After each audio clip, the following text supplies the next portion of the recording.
Okay, fans, Cameron Buford here again, voice of the fans, Los Angeles News Observer, and what's good in sports. Here we wrapping up things here at SoFi Stadium, wrapping up the Chargers' fourth win of the season as they took on the Atlanta Falcons, who came in here with a 4-8 record.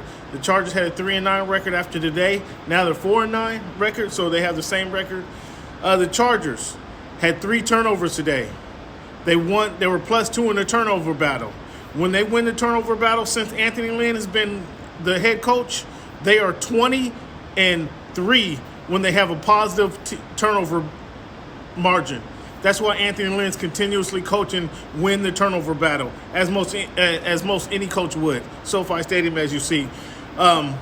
Justin Herbert put up some big numbers there. The game kind of went back and forth there at the end. The Chargers had same problems came back to bite them in the butt.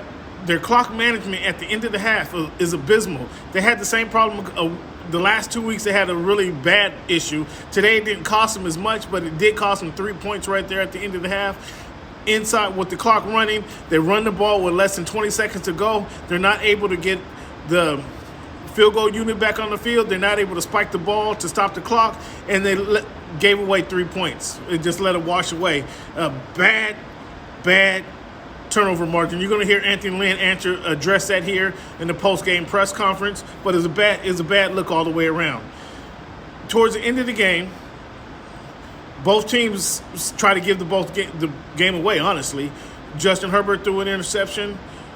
Matt Ryan came back and threw another interception.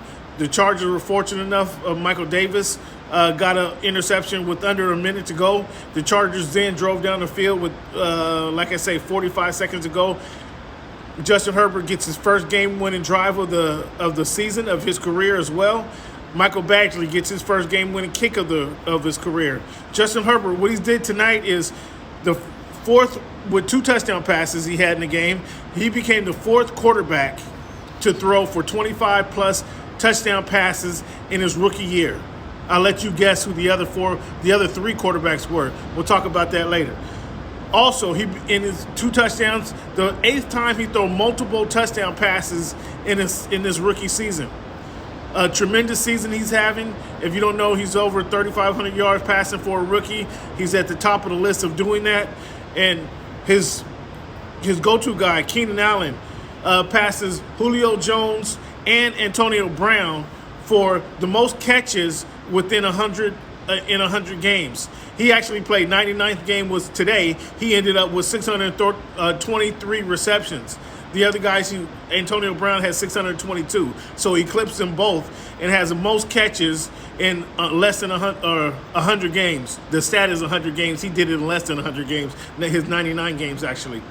Also, he's tied Marvin Harrison and Jerry Rice for number 2 with 95 catches each season, or 95 receptions each season in his NFL career.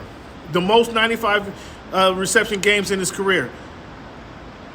Not a lot of people talk about Keenan Allen as the number 1 wide receiver in the league, but the stats he's putting up in his 8th year continue to show that he's among one of the best. His consistency will get him there. Slow and steady wins the race. You guys have heard that fable before. Consistency is getting Keenan Allen to become one of the best receivers in the game to ever play the game. Take a look at his stats. Take a look at his production on the field. Continuous production on the field will get you to be number 1 in the game.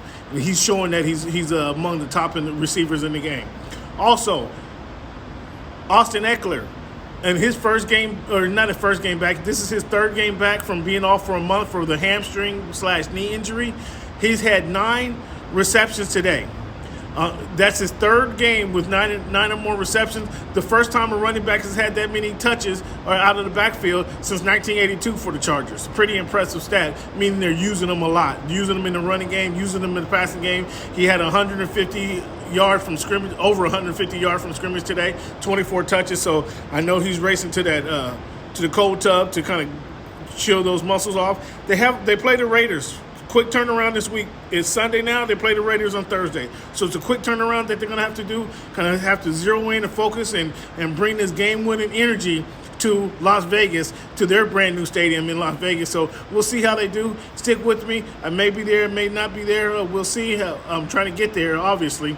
And I want to check out the stadium, want to see how they do against their division rival. Either way, it's going to be a heated battle between the Chargers and the Raiders, as it always is. So stay tuned. Make sure you follow us, Voice of the Fans on YouTube. Voice of the Fans, listen to the podcast. If you're not tuned in, listen to the podcast. Voice of the Fans, we're on Spotify, Spotify, tuned in, Apple Podcasts, Google Podcasts, tuned in, as I mentioned, Stitcher, Castbox, iHeartRadio. Make sure you listen to us. You can find us where just dial in Voice of the Fans podcast on any platform that you listen to your podcast on. You can find us. Thank you guys for participating in this. Check out, you can see the articles on What's Good in Sports or OGNSC.com, what'sgoodinsports.com or OGNSC.com. That's the Los Angeles News Observer.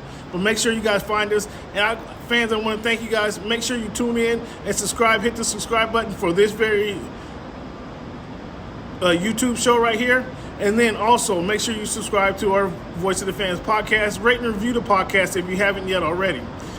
As always, fans, I want to thank you guys for contributing to my success. Thank you guys for contributing to our success as a whole. And then, as always, thank you for making our voice your choice.